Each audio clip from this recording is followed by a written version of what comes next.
Good morning. Today's project we're going to do dill pickles and sweet pickles.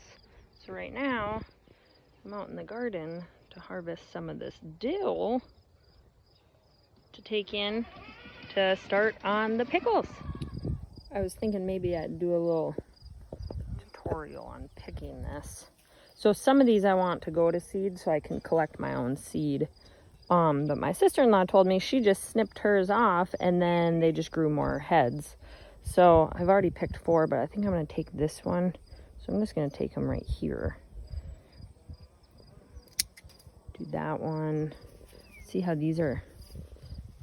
Oh, let's see, where is it? See how it's getting dark already? Those are starting to go to seed. And I do have some frozen dill inside that we're going to use too today. But I think this one's bent, so I'm going to just take him too. Just right here. There. Then those can be for my next time. Here's how I stored my cucumbers. Just water. And then this one, because I didn't want them to float. But yeah, so just I rinsed them, and then I put them in water in the fridge overnight, because I picked them late yesterday afternoon, and so I just didn't have time to do them last night. So if you don't want them to get mushy, just store them in water in the fridge until you're ready to can.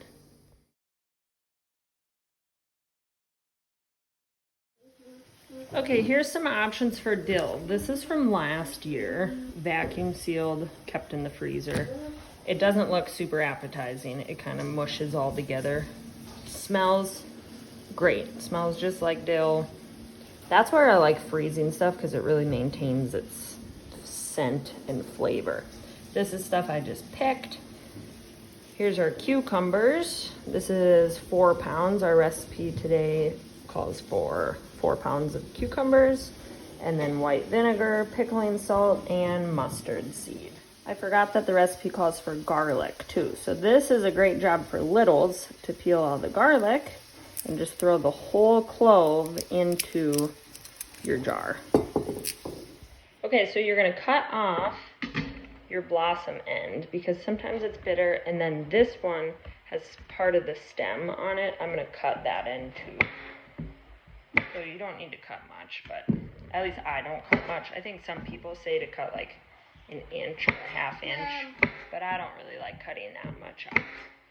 So then you're gonna do this to all of your cucumbers, and then we're gonna start putting them in our jars. Okay, we're gonna do 1 teaspoon of mustard seed along with our garlic and every one, and then we're gonna throw in our dill. Get those in there. I'm gonna do some of this frozen dill. Oops. Some of this froze dill in there too. Let's see how that goes. So there's how it's looking. And then we're gonna pack our jars. Just tell me that, honey. We're gonna pack our jars with our cucumbers.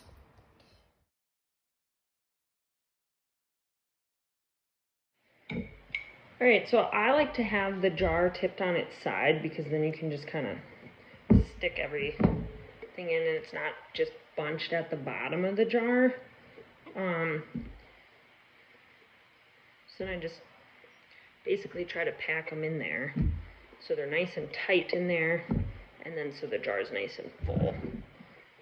And I like to do variable sizes from well, I don't really like big dill pickles, so I do medium and small, but then I do, mix them in there, so that way it's not just all medium ones or all small ones. And then you want them packed in pretty good, because they do shrink some as they cook. They get a little mushier, and so then they pack in there a little bit better. So it looks like this jar won't be quite as full, but that's okay. So just have them in there all nice, and I love these size ones. Okay, so now our jars are full. So now we're on to the brine, which is 1/2 cup of pickling salt, and then I have my quart jar for my measure. We're gonna put in 4 cups of white vinegar.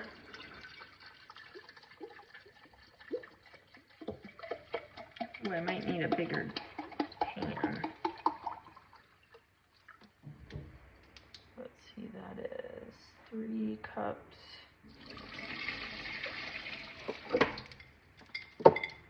And we're gonna go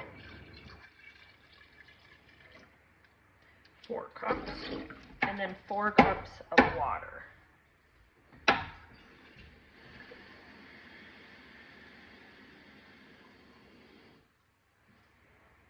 That's 3 1/4.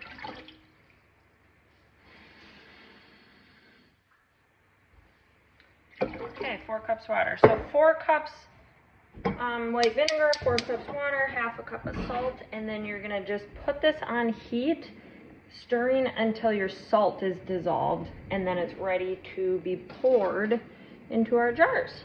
Okay, see how beautiful and clear that is? So now it's done. So then, ooh, I don't know if I can do this one-handed. Now, we're gonna go like this. Ooh, this might be a little sketchy. Hold that thought. Okay, this might be a little safer option. I'm gonna just ladle this into here until I get a little less liquid.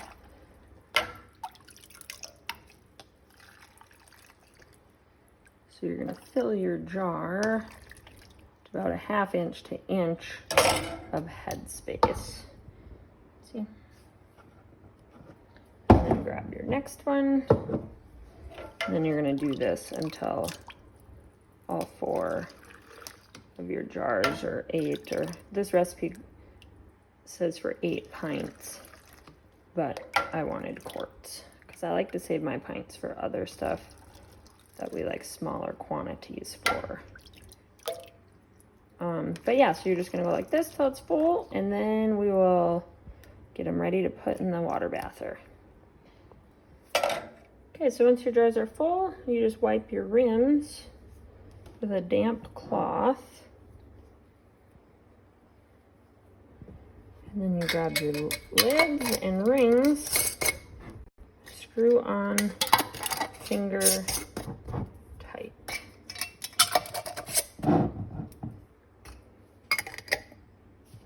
And then they're gonna go in the canner. Okay, so now they're in the water bath canner, and they are going to cook here. Once they start bubbling, you're gonna cook them, I think it's 10 or 11 minutes. But the thing with water bathing is you wanna make sure that your jars are all the way covered. That's what's different than pressure canning. And then I was gonna say, if you have extra brine, I save this just in a container and throw it in the fridge. That way when I do my next batch of pickles, I don't have to mix up quite as much brine, and I'm like, it's perfectly fine. There's no reason to toss it. So yeah, we're gonna let these cook now until they're ready. Okay, here's how this is looking. I've just set the timer. So now this is gonna cook for 10 minutes. And it will probably start boiling more because I'm not turning my heat down at all. So this will cook for 10 minutes, and then the jars can be pulled out. Here's how they look when they just come out. So see all the bubbles rising?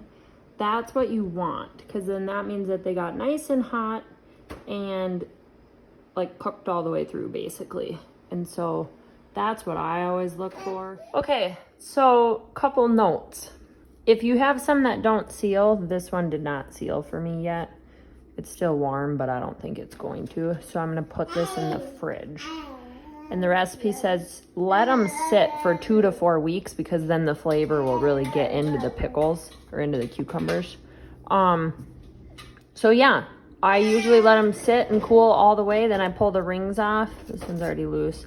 But I pull the rings off and just wipe them down, and then write the date on them and put them on my shelf.